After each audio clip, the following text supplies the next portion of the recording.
Thank you very much for coming. I got upstairs and realised that I hadn't brought my questions, so I've had a small email-related drama, and now have this that I can clutch onto as I talk to Geoff.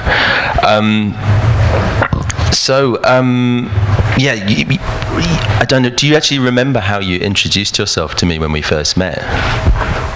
Maybe not. I don't. I don't, but I'm probably going to wish I did, because anyway. Well, I'll tell you that then you. I can't remember how long ago it was, but you came up to me at whatever social event it was, and you sort of leaned down in a slightly professorial way and said, "I read something by you, and I believe you might be a bohemian."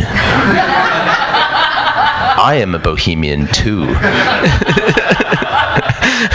And here we are, all those years later, being bohemian at the Strand. Still in that ironic mode. And now we have we have a book about places, of which you have been to several. And you've been to many of the same places too. I know the temptation here would be to go, well, actually, when I was there, but we can talk about that. Because one does bring oneself to all the places one goes, and you start this. I know. Well, there's the question of what it is, what kind of book it is. In fact, you preface it with a note, kind of as a sort of shot across the bow to the reader that it's not a book that's interested in the dividing line between fiction and non-fiction. You know, it doesn't want, you say, to be read according to a line separating certain forms and the expectations they engender. And you see, in this regard, White Sands is both the figure at the centre of the carpet and a blank space on the map. What do you mean by that? Well, I mean, the first thing I want to emphasise about this note at the beginning is that I managed to get a joke into the fourth word of the book, and it's really not often that I don't see how you could get a joke in any earlier than that. So that's a source of some considerable pride. So I'll tell you, and I'll read you the joke. So it says, like my earlier blockbuster, yoga for people who can't be bothered to do it. So I just feel tonally that sets something up. Yeah. The eyebrow is raised from the get-go. Yeah. What is it technically? Is there a definition of a blockbuster? Do you have to sell a certain number of copies? Yes, it's exactly the kind of book that I've never been able to write. And I stole that gag actually from John Ashbery, who at a reading said in his great sort of dreary monotone, "I'm going to read from my latest blockbuster." So it's both a gag and a plagiarism in the fourth word. And then you mentioned White Sands. I mean, the White Sands in this note, it's in inverted commas rather than italics. That is to say, it's referring to the chapter, because that really is the central chapter, it seems to me, because I don't think it's easy to say exactly what that is. If it's a story, then it's certain that there's a bit where the narrator of that says about the hitchhiker they picked up. God, the hitchhiker is telling them an anecdote, and he says, God, he really wasn't a very good storyteller. And by the kind of classic New Yorker template, this is not a very good piece of storytelling, because all sorts of irrelevant detail is brought in.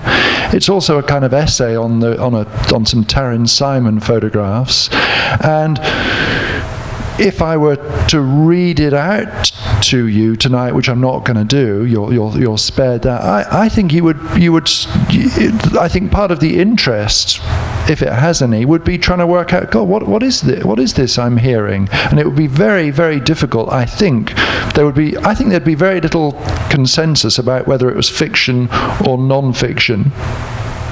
We can come back to what that distinction is, and I reckon there'd be very, very little agreement about when it went from being one to the other, if it did at all.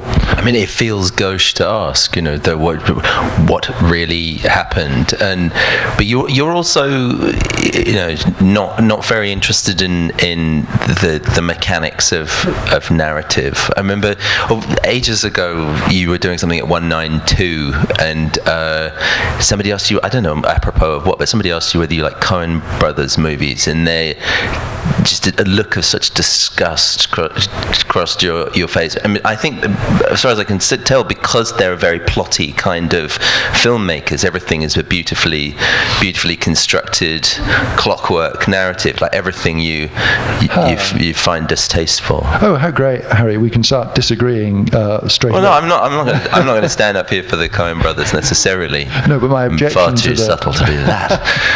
My objection to the Coen Brothers is always that they're not funny. So I have it as this point of honour to only refer to them as the witless Coen Brothers. But then actually, weirdly, just 10 days ago, I met Joel Coen again, and we had a right old laugh, actually, and I thought maybe I'd been a bit rowing hard. back from the position on the Coen Brothers. So did you have to his face call him witless Joel? No, of course, I was sucking up to him. I mean, it was a great witty exchange, But so I think that's a question of where the humour is, which is another thing. Right, so it's not. So that objection is not, as I thought, on the grounds of a sort of overly formal narrative. Yeah, and also that would be too blatant a kind of me downgrading someone else on the grounds of something I lack myself. Because one of the reasons that I have occasionally been that I downplay the importance of story. It's just I can't really think up stories.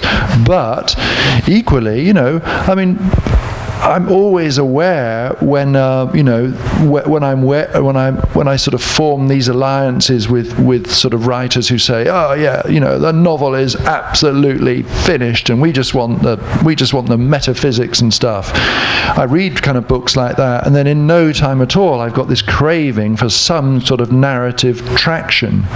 So I feel that one of the other things that's important about that story, White Sands, it's a journey, it's a car journey. As soon as you've got a journey, you've got inherent narrative kind of, you've got that traction. And I like, I like essays that are sort of journeys, obviously they're epistemological journeys in that you proceed from a state of ignorance or curiosity to one of knowledge and understanding.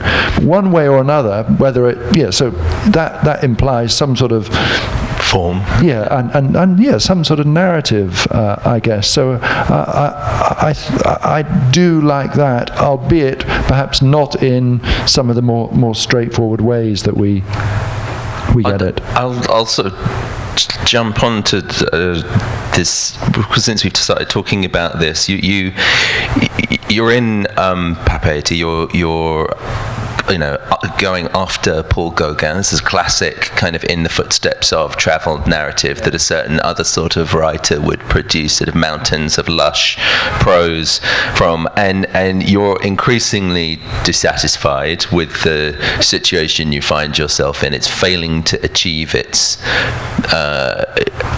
fullness, its plenitude, its paradiseness, and you start talking about a photograph which is by an Italian photographer whose name I should have written down and failed to. Luigi Ghiri.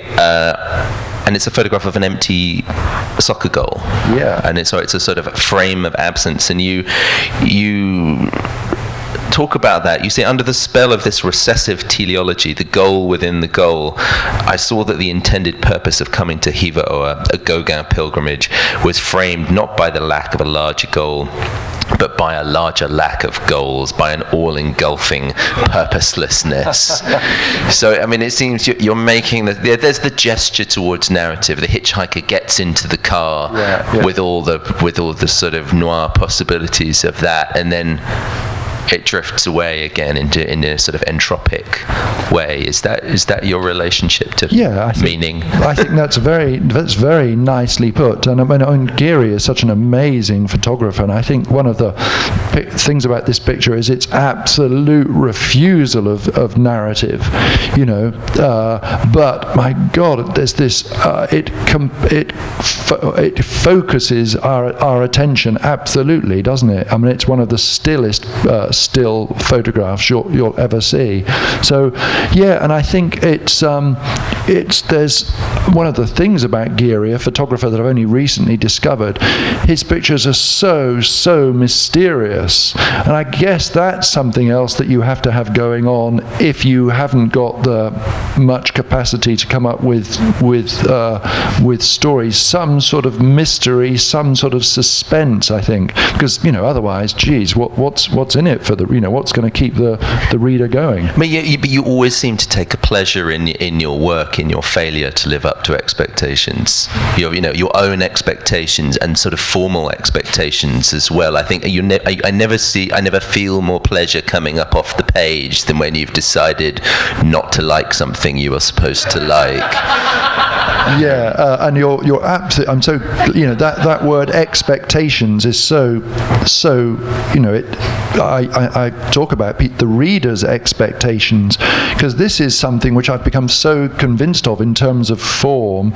That is the fiction non-fiction divide. It really is one of it's sort of one of did it happen, didn't it happen, but it's also one of form. But really crucially, I feel it's so bound up with the expectations that readers bring to certain forms, and what I've been so keen to avoid, and it's one of the reasons why that preface is there as a sort of it's an attempt to it's an attempt to stop the book being assessed in terms of having this sort of grid imposed on it, and that's a grid formed by the reader's expectations of how certain kinds of writing are expected to behave. Because I've always had that sense that, my God, my books are going to be, they might be disappointing anyway, but they're going to certainly disappoint people who are going to them for a particular kind of experience. So let's say, a writer that, I think many of us have enjoyed reading, let's say Ian McEwan, really, we have a certain idea of what the Ian McEwan experience is going to be, and it's bound up with us knowing how to read novels, and we're alert to certain kinds of clues. When the working class man turns up in a threatening shell suit. Yes, exactly. Into the life of the middle class narrator. And it's and of course it works very well. But I feel that if somebody brings to bear on my stuff that kind of mold of how a piece of writing is meant to behave, God, it's falling short. So it's an attempt by me just to try to sort of not have the debate not to have the judgment predetermined in that way. And I very much like the idea of people reading my stuff, because it's an experience as a reader that I like, where you're thinking, God, what is this? What am I reading? And if we think back now to those days when we first read Zabald, we really didn't know what it was. There's a whole school of writing after Zabald now. Sure. The Zabald software is now available for free download, isn't it? Make sure that your photographs are suitably blurry and slightly boring. Exactly. So that's what's going on there, I think. But that question of expectations sort of is also there when people travel. The brochure picture, the reputation of the destination, the expectation of a certain sort of shaped experience.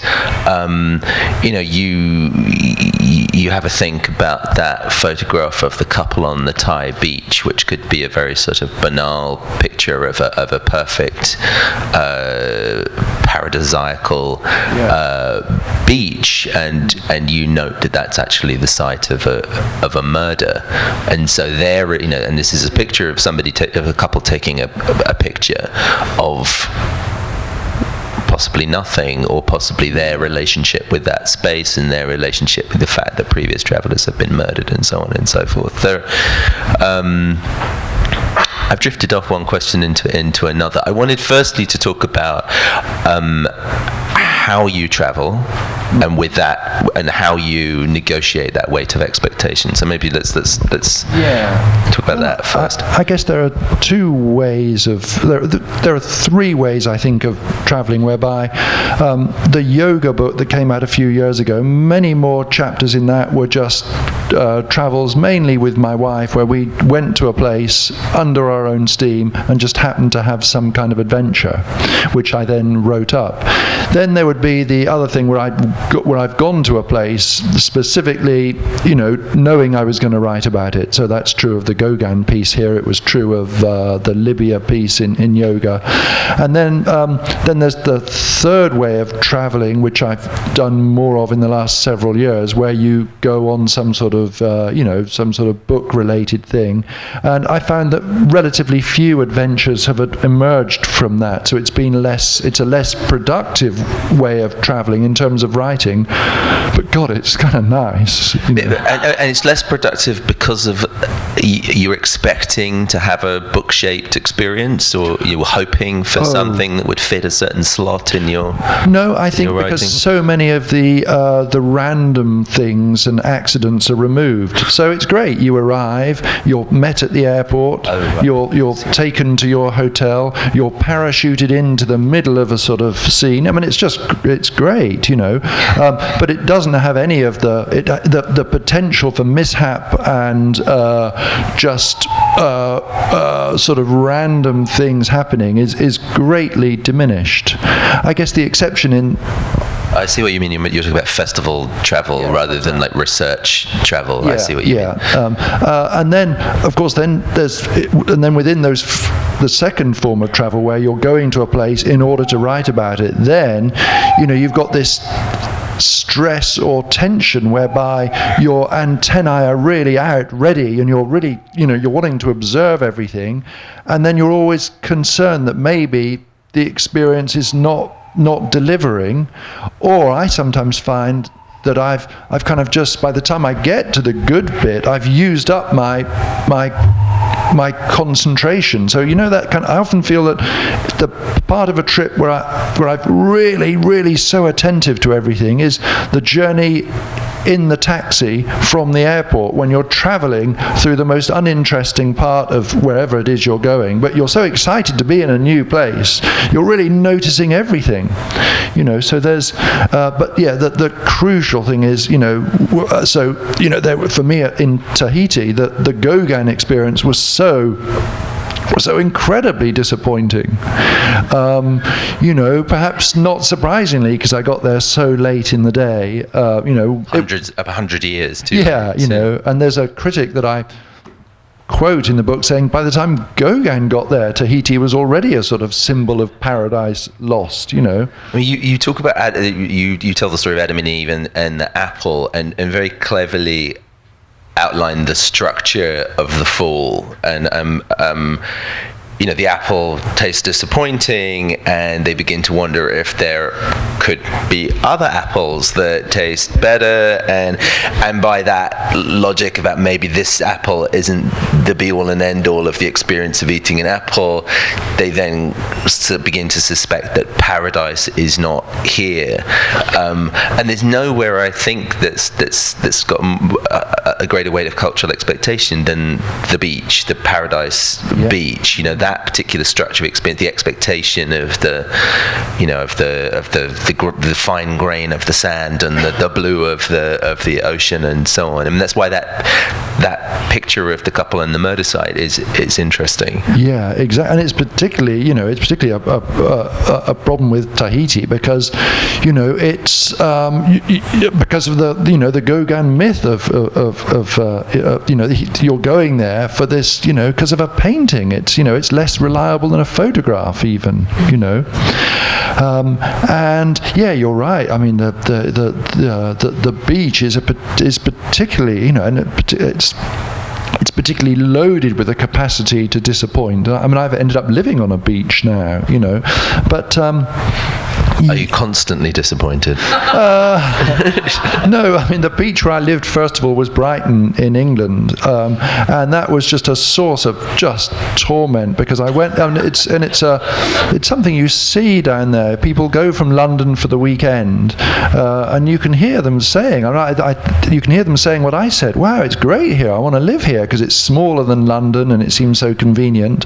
And you go down there for the weekend and the weather's great, and you're in Brighton, bright town, and you move down there, and then you realise, oh my God, it's a hellish place, because that was a weekend of bright town is actually incredibly kind of cloudy town most of the time. So that really was terribly disappointing. But now that I live in Venice Beach, it's rather, it's delivering on the meteorological front, certainly, and then, as you know, from Brighton in England, it made all these claims for itself. It was just this incredibly multicultural town. It was a great gay centre, and then you live there for a bit and you realise, God, it's actually it's primarily still a white yob town. Yob is a word that is not used in America, but Harry will explain what a yob is. Yeah, you can go ahead and do that. It's one of the nice things about living in America, the lack of yob. We should talk about British people in America, because look what we're up to. And a lot of the places in this book are places in the desert southwest. There's White Sands, we've already talked about. You go and see a lot of land art. You go to Spiral Jetty, you go to the lightning field, the Walter de Maria lightning field. And there is a sort of tradition of British people becoming addicted to the West, the big spaces, the bigness of the West. And I wonder if you could say more about what attracts you as I mean, you start off the book with this little anecdote about the first ever piece of landscape that separated itself out from the rest. The first kind of thing that seemed to be a node, which was somewhere called the Hump in Cheltenham when you were growing up, and it was the centre of childhood games and so on. And this is a book about landscape, and the landscape that you've grown into is this enormous vastness of the southwest. Yeah, God, I'm so tempted to sort of transcribe what you've said, Harry, and publish it as a review under your name. It just sounds it makes the book sound so great. I'll say what attracts me to the Southwest, in some confidence that it'll be that the attraction for you will be rather similar, which is this, So, I mean, it's really difficult, I think, not to have this incredible sense of release and of when you're in the American Southwest, if, like us, you've grown up on this cloudy little rock in the middle of the Atlantic. This book is subtitled Experiences from the Outside World, which several people said was an ungainly subtitle, but it's there because it's taken from that famous essay of Lawrence's, on New Mexico, when he described his first sight of the big landscape of New Mexico. And he says, it was the greatest experience from the outside world that I'd ever had. And he said, something in me, my heart opened up and something in me started to attend. And I think that, the contrast with that experience and what Lawrence calls coming from a country the size of somebody's back garden, i.e. England, I think we're genetic. It's not at all surprising that, this landscape, which is the absolute opposite of the one that we're used to. So is that, have I articulated what drew you to the Southwest? Yeah, I mean, I think there's because I spent about 2 years going on road trips whenever 2 or 3 years actually, whenever I possibly could, for a book. And there are no wild places in Britain. Even the places that look superficially wild are actually landscaped by sheep farming and things like that. There's nowhere that is as raw and kind of inhuman as the sort of high desert spaces of the Nevada desert. And And we are not the only people to have picked up on that from Britain and that opposite. Because are you aware of this book? Do you know Rainer Banham, the architectural critic? And do you know his book Scenes from America, Deserter? Oh, certainly. And I love the picture of him on his little bike. And on the salt flat, right? So there he is. He's from Norwich, and another famously dull British place. And in that book, and he became in the late 70s, early 80s obsessed with the high desert in Eastern California and in Nevada, and ended up writing this book about it. And talks about his sense of space, and his version of the hump is somewhere called Moushold Heath or Mousel Heath, which is this sort of scrubby area just outside Norwich that I think was the first. I think it's slightly rolling. So Norwich East Anglia is famously flat, so you don't have any sort of perspective, and this is a slightly undulating, quite wide open space, and I think he first got his sense of distance from that place. And he says when he first went out to I think he went to Joshua Tree or somewhere like that. He was living in Los Angeles, and he was searching for a comparison, and this is all he could come up with, was that it was like being a kid and being on this open area of heathland. And I found that rather sort of touching. This sort of, this sort of scrubby little space is as near as he had in his childhood experience to this weird, contextless vastness. Yeah, and it's sort of interesting, I think, how you get culturally drawn to these places, though, because another European visitor who went sort of, the American Southwest blew his mind, Jean Baudrillard in America, and of course he does his usual Baudrillard thing, but as a sort of guide to articulating this experience to him, he comes across a copy of Banham's book, and so as a result of reading Baudrillard's America, I read Rainer Banham's Scenes from America, Deserter, and then in the Banham book, he makes what he calls a sensational discovery when he comes across John C. Van Dyke's 1901 book, The Desert, which is the book that first established the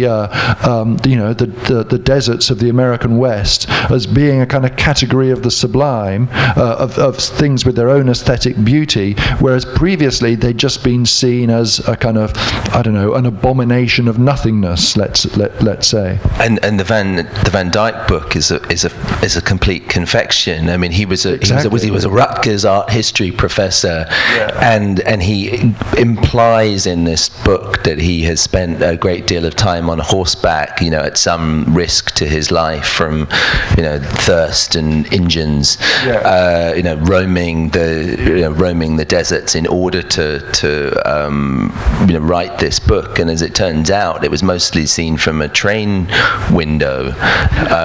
Exactly. Yeah. But it's a book that that has become the sort of foundation for this aesthetic tradition of love for the desert, and it's an East Coaster kind of bullshitting. Exactly. So it's quite interesting that on the one hand, the attraction of the desert for us is that it seems so, it represents the annihilation, the complete absence of culture or history, whereas for us in Britain, you can say one of our national parks, like the Lake District. Wow, we're attracted to that because it's quite nice. But why? Well, because of Wordsworth and the lake poets, this kind of thing. There's a nice story by Kate Pullinger, the Canadian writer, and she comes from the land of big lakes, and she gets to England and says, yeah, they do have some lakes here, but they all have to be kept together in this place called the Lake District, like the sort of entertainment district, But I think what's interesting is that it turns out that in America too, the desert has come to us.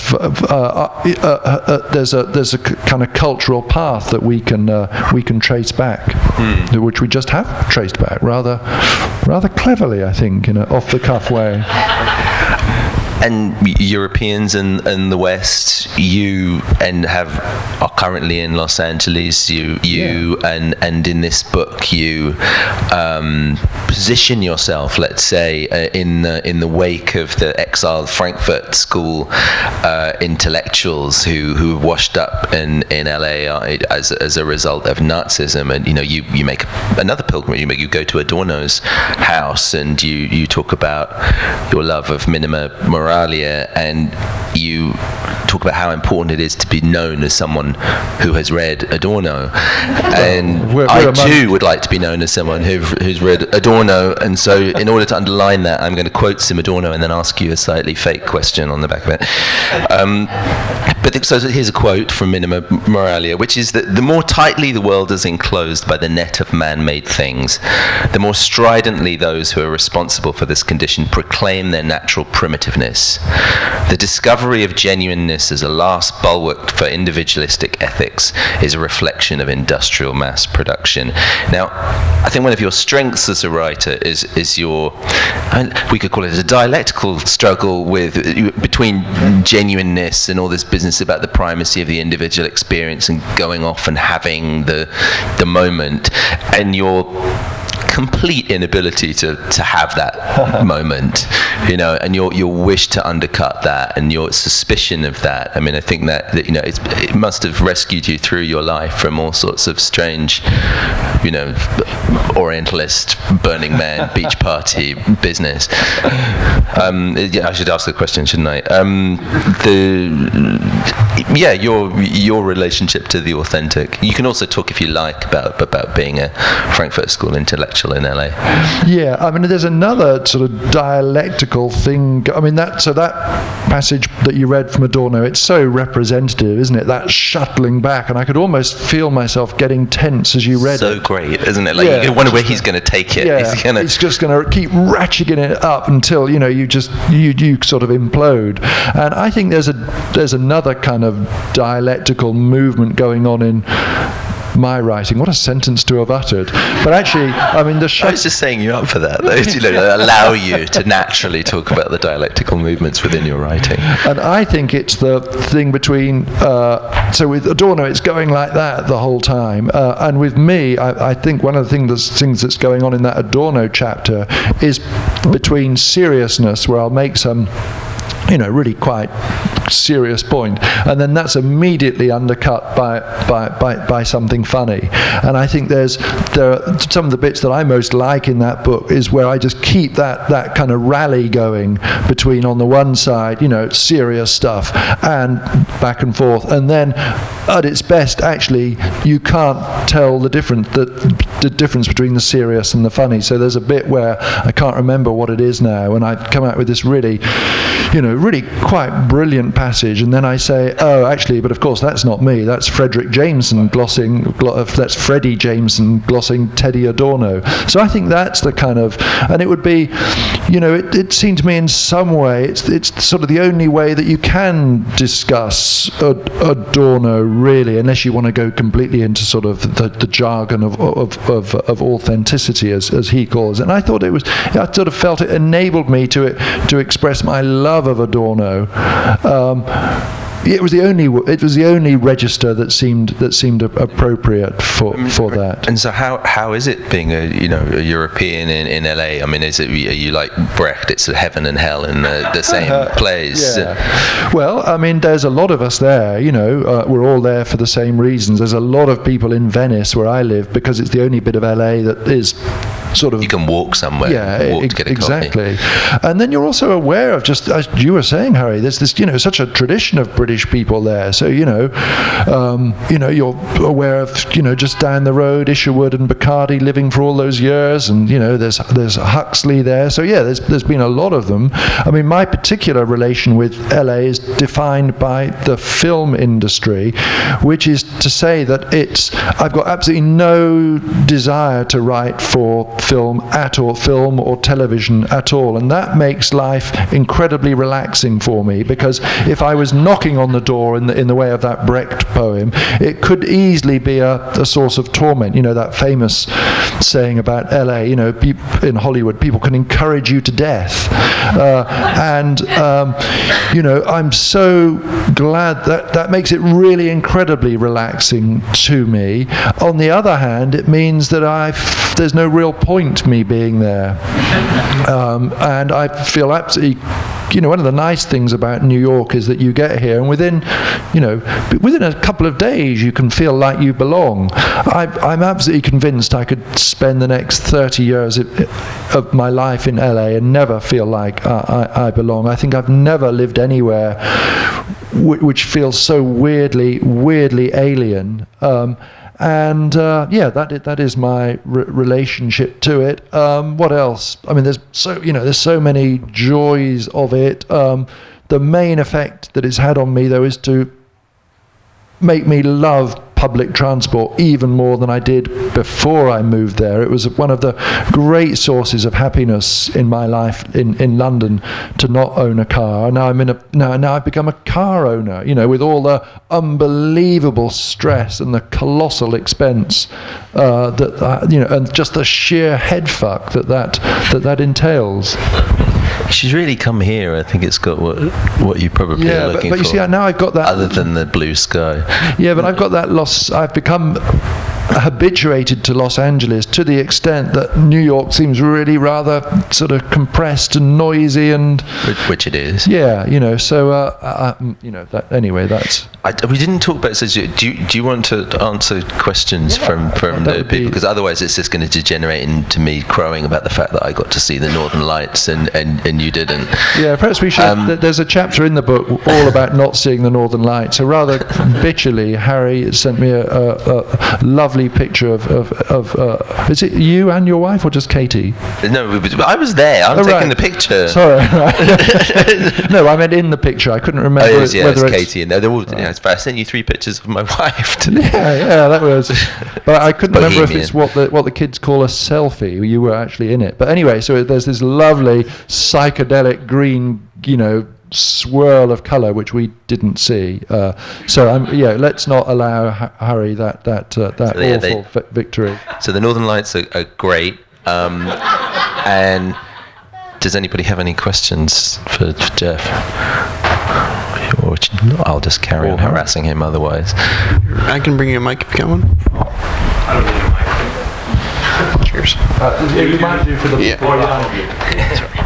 Hello. How do you find the people in the Southwest? You're obviously attracted to the landscape. I visited Pyramid Lake. I was camping, and the next morning I woke up and my car got stuck in the sand, and I freaked out, and this dude helped me, and he looked scary, but he had a pickup truck and he dragged me out of the sand, and I remember that became like the big thing in that trip that I did, and I found the people very interesting. In a gas station, when I finally saw someone, it was like, hey, look, a human being.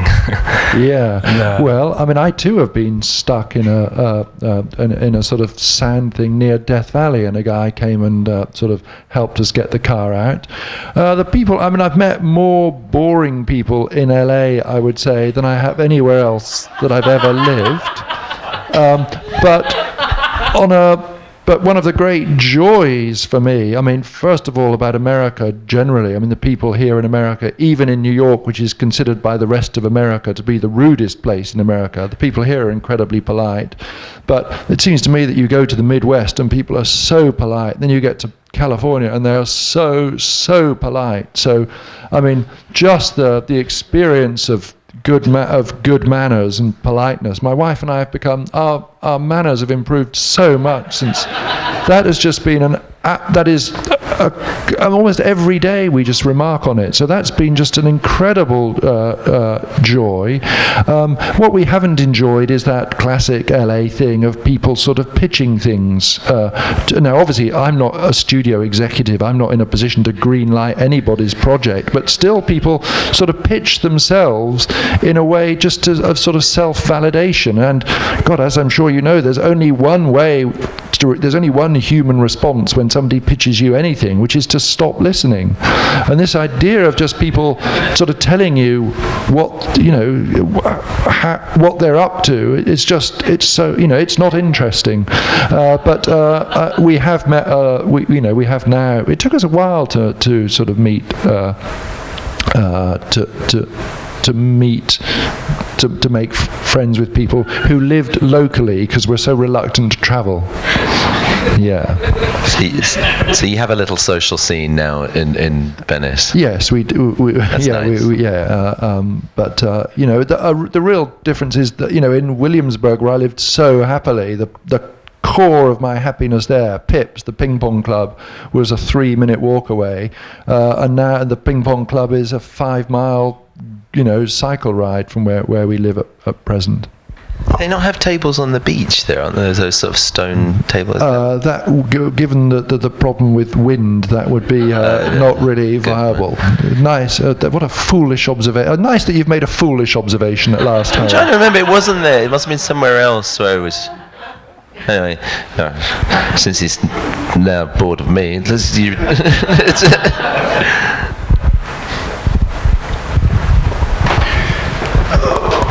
set myself up for this.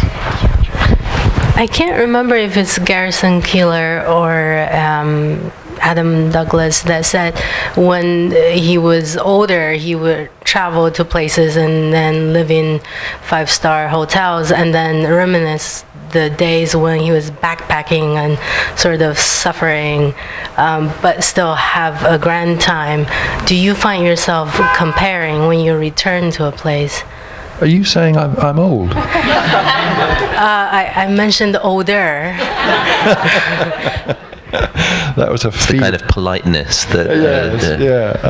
No, I think that's absolutely right. I mean, there's a number of places that I go back to, but I'm more sort of, I mean, what I feel is that I really do want to have been everywhere in the world once before I die. You know, obviously, you know, there's quite a lot of places that once is really more than enough.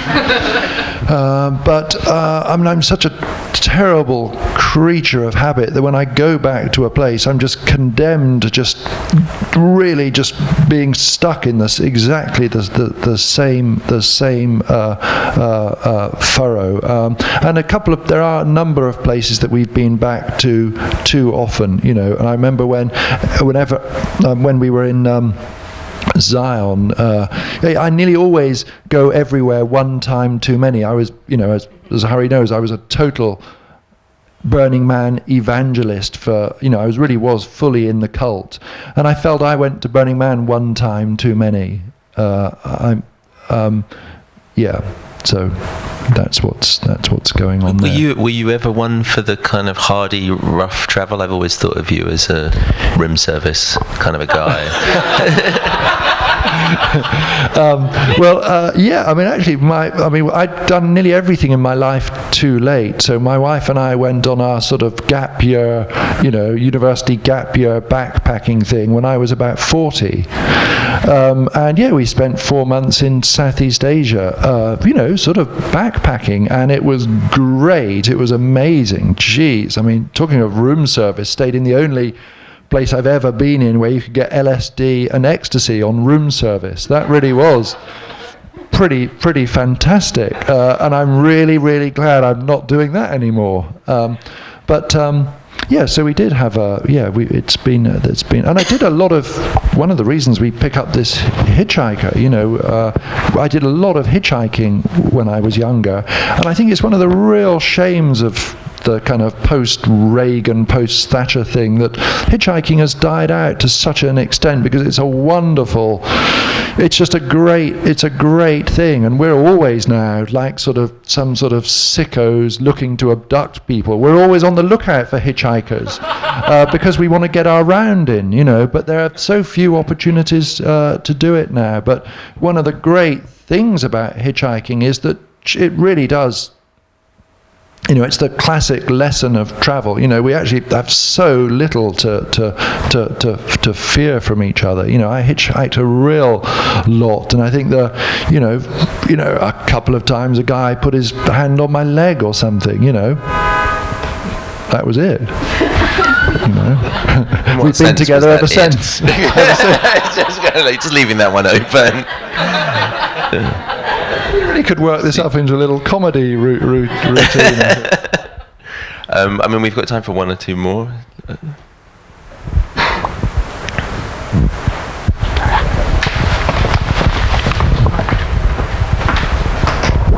I'll try. I'm wondering if you find travel a useful trope for the not wanting to fall into a category like fiction or nonfiction.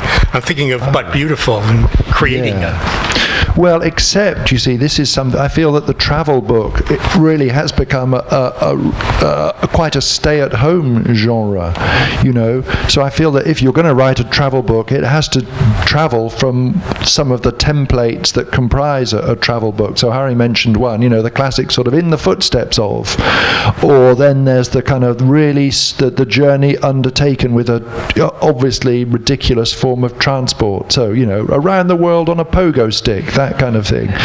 So I feel that that's a kind of, you know, it's such a well-established thing that I would hope that my two sort of travel books are departures from the idea of travel. And then I'm always keen to emphasize, actually, that my book on photography, which was when I was writing it, that was a real stay-at-home book, in that, you know, we'd have breakfast, then I'd go upstairs to my study. But that really was a travel book for me, because every day I would travel to this world of American photography. And I'd enter in my, you know, my study where I had all these books of photographs. I really did enter another world every day, of which I had very little understanding. It was like, you know, what's that great line by Philip Lorca de Courchet? He says, photography is a foreign language that everyone thinks they can speak. So it really was sort of every day I'd go up there and sort of try to learn more of this, you know, try to become more fluent in this foreign language. And I like also Billy Collins's claim that he writes a sort of his poetry as a kind of travel writing. So at some level, I think, you know, a lot of my books have been sort of travel books. The jazz book, But Beautiful, that you mentioned, because, you know, I'm this English bloke and I come here, I wrote it in New York, and I write it in this kind of, you know, black American, you know. God, it seems God, I certainly wouldn't have the confidence to do that now, but I did when I was 30. Is that a sort of answer? Thank you.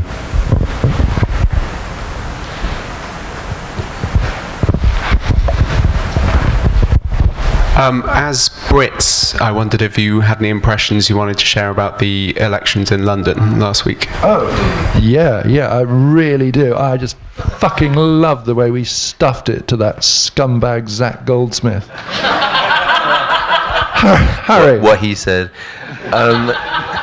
It was really, I mean, wrong end of the telescope. I wasn't in London for any of that election cycle, and it seemed like it was Linton Crosby, this strategist who they'd hired, had just decided to try and do kind of old-fashioned dog whistle race politics, and it was fantastic to watch all of London sort of seem to read that exactly for what it was and dismiss it out of hand. And I mean, the new mayor, I think, is an interesting politician. I think, you know, he's he could potentially do a lot of good. We've had a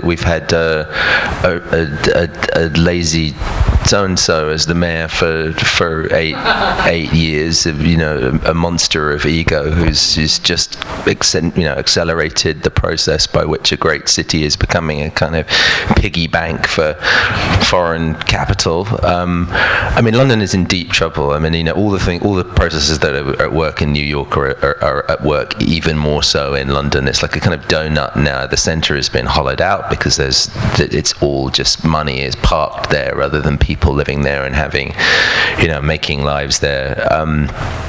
And something has to happen very seriously, otherwise it's going to become unlivable for many people. So maybe this is a small ray of hope in an otherwise particularly gloomy prospect. And I would say one more thing about that. One of the strange things for me about living in LA, I mean, I found myself missing exactly the things that I hate about England. So, that election, it seemed to me there was the kind of, there was such a naked class thing, there's, one of the things that I really, I think that becomes unbearable in London is the sort of class antagonism. But, when the election was going on, I was thinking, God, I kind of miss that aspect of it in a way. And it was so, and that kind of, just there's another word that doesn't really exist in America, this kind of thing that the thing that I felt was driving me out of England, just the constant aggro in England. And I realized, sure, there's when I'm in Venice and I realize I'm cycling along and I realize, God, I'm probably the only aggressive person within You're just desperate for aggro. Red laces in your Dr. Martens, give the hippies a good kicking. So looks like it's over. He's standing in an it's over kind of a way. Well, I don't know. Thank you both so much. That was really a great note to end on.